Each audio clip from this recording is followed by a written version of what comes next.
People are interested, he decides to tell them about something more important than their dreams. About Allah subhanahu wa ta'ala. Since they're open-minded, they're willing to listen to him, now it's time to tell them about Allah. Because these people don't worship Allah, they associate partners with Allah. So he starts telling them about Allah, that he's the only one who has the right to be worshipped. He's the creator, the designer of the universe, of everything. And we should worship him, he's alone, we don't associate partners with him. And he started speaking about them. Then he says, in the midst of all of this, imagine this predicament, this trial, he's put in prison unjustly, and in the first place he was taken from his father, all of these predicaments. Then Yusuf alayhi salam, what is he? He's so chill, he's so chill in the prison, he's not traumatized. If someone goes to prison now, and there's no real cause for his going to prison, they might lose their faith. They might question, why does Allah do this to me? Why does Allah allow this to happen to me? So Yusuf alayhi salam turns to them, telling them about Allah. Then he says, ذَلِكَ مِنْ فَضْلِ اللَّهِ عَلَيْنَا وَعَلَى النَّاسِ وَلَكِنَّ أَكْثَرَ النَّاسِ لَا يَشْكُرُونَ. He's saying this is from the blessings of Allah subhanahu wa ta'ala upon us and upon people, but most people are unthankful. Man, you just put in prison and you're talking about thankfulness? You should be talking about oppression, right? We talk about oppression. We're oppressed, I'm put in prison unjustly. The case is all fabricated. So he should start speaking and making a case, right? You guys, we need to rebel, we need to do this, we're put in prison, it's injustice, we have to stand for justice. But it wasn't about this, it was about Allah. He said, there's so many blessings from Allah upon us, but most of us are unthankful. Then he says to them, this is from what Allah taught me. This is what Allah taught me. It's not my knowledge. It's not like, one thing it's my intelligence, it's my merit. That's something from Allah subhanahu wa ta'ala. Refer it back to Allah. Because truly we don't own that. Allah gave you that knowledge through people, through experiences. Whatever you have and whatever you claim to yourself is really a gift from Allah subhanahu wa ta'ala. If you want to be truthful about it, it's not about you. Even the fact that you pray in the masjid, you don't own that. Allah allowed you. Allah inspired you. Allah gave you the tawfiq to pray in the masjid. So don't ascribe anything to yourself. So Yusuf alayhi salam, after this he interprets the dreams for them, and he says one of you obviously will be crucified, then birds will eat his body. The second one he said, you will serve the king. And then he told him, remember me.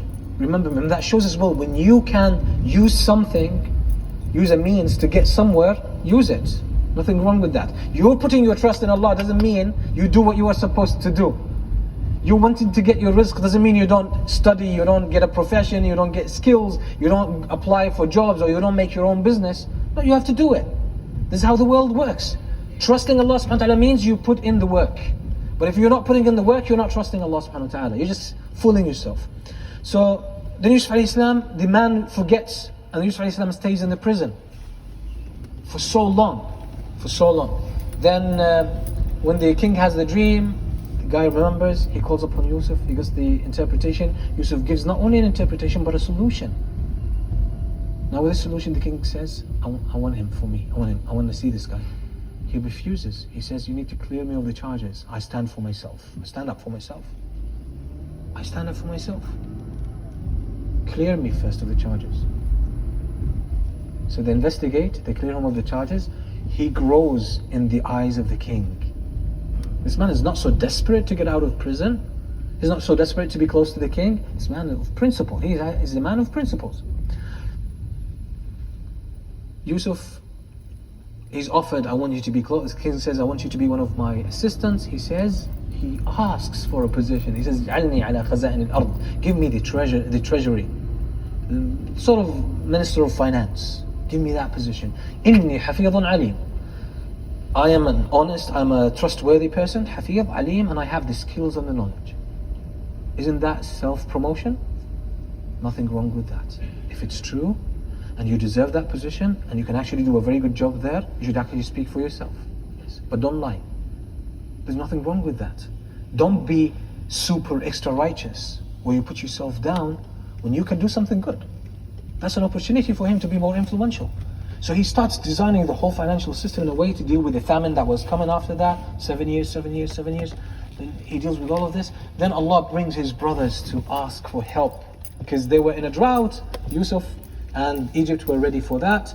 So now he has the power over his brothers. It ends up basically with his father and mother coming to Egypt, and then his dream becoming true when they all prostrate themselves before him, because at their time prostration was okay, was a sign of respect. But in our Sharia in Islam, it's haram, it's shirk. You only prostrate before Allah subhanahu wa ta'ala. So Yusuf alayhi salam, throughout the process, he maintained three things, and that's these three things are available to every one of us, and they're quite simple, they're quite easy. You will find Yusuf alayhi salam, first of all, is thankful throughout the way. ذَلِكَ مِنْ فَضْلِ اللَّهِ عَلَيْنَا وَعَلَى النَّاسِ وَلَكِنَّ أَكْثَرَ النَّاسِ لَا يَشْكُرُونَ. This is from the great blessings of Allah upon us, but most people are unthankful, ungrateful. And he says, رَبِّ قَدْ آتَيْتَنِي مِنَ الْمُلْكِ وَعَلَّمْتَنِي مِنْ تَأْوِيلِ الْأَحَادِيثِ فَاطِرَ السَّمَاوَاتِ. He says, oh Allah, you have taught me so much, and you have given me so much power and position. So he's thankful to Allah. Every time he's thankful. You never find Yusuf alayhi salam in his story complaining about things that happened. Why did they happen? Not at all. He doesn't even feel negative about them. He just feels optimistic. Why? Because he's been thankful. He's always thankful. Even the hardship is thankful for him. He's thankful in the hardship. This takes me to the second one. He's thankful when there's a blessing. Number two, when there is hardship and predicament, he's patient. No complaint in the whole surah. Yusuf alayhi salam doesn't complain. He doesn't even say to Allah, oh Allah, take these women. Why did you bring these women into my life to give me so much trouble? He didn't say that. He said, oh Allah, I prefer prison to these women. He didn't even object to what Allah subhanahu wa ta'ala. This is his politeness with Allah subhanahu wa ta'ala. So that's patience. Shukr, sabr, and the third one was what? Taqwa. This is why when his brothers asked him, they said to him, they said, تَاللَّهِ لَقَدْ آثَرَكَ اللَّهُ عَلَيْنَا وَإِن كُنَّا لَخَاطِئِينَ. Allah has favored you up over us. When they figured out that Al-Aziz was Yusuf, and he has all this power, and this is the guy we got rid of, we thought he was dead, and now he is the Minister of Finance, and he controls the country. He says to them, إِنَّهُ مَن يَتَّقِ وَيَصْبِرْ إِنَّ اللَّهَ لَا يُضِيعُ أَجْرَ الْمُحْسِنِينَ. Whoever has taqwa and patience, Allah will never waste the efforts of the muhsineen. So these three themes are so powerful in Surah Yusuf. When there is hardship and challenges in your life, you need patience. Hold up to patience, beautiful patience. When there is blessings and ease, you are thankful, shukr.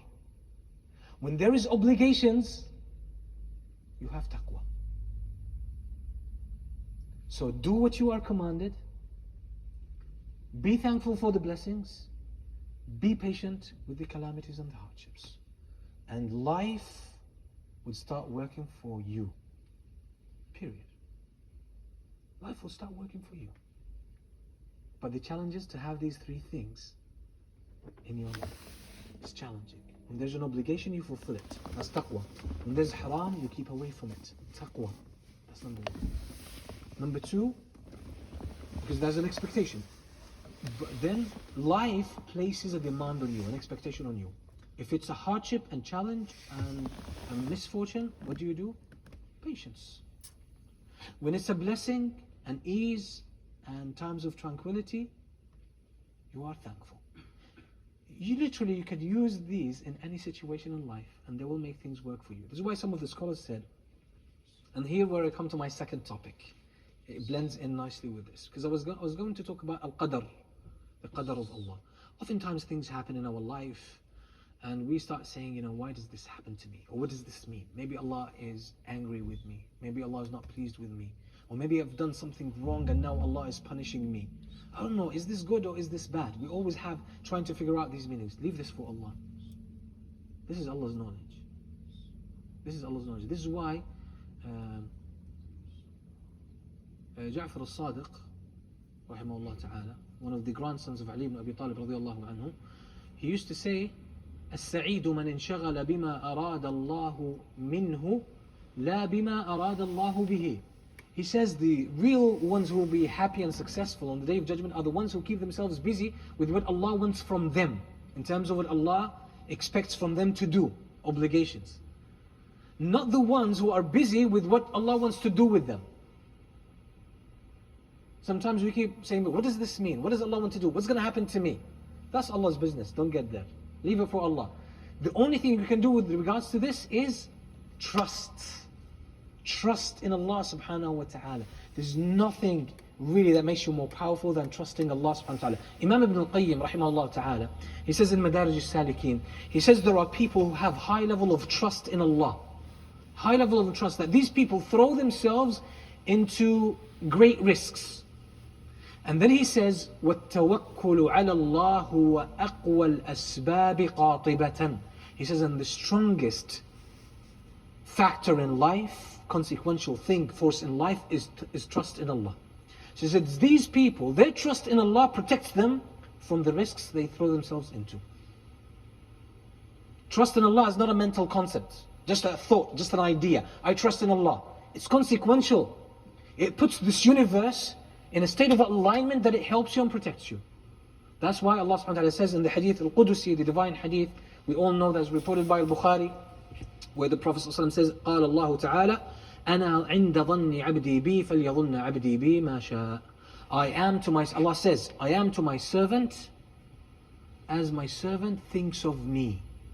Let my servant think whatever he wants of me. You think Allah is going to help you and protect you? You're truly sure about it, you're certain. Not like you're testing Allah subhanahu wa ta'ala out. Let me see if He actually protects me or not. If you're testing Allah, it's not going to work. You have to be trusting. You have to be trusting, that's what faith is. So if you truly trust Allah, Allah will not let you down. He will not let you down. By the reason why sometimes we say, oh, I trusted Allah but it didn't turn out to be what I wanted, is that we didn't really truly trust Allah.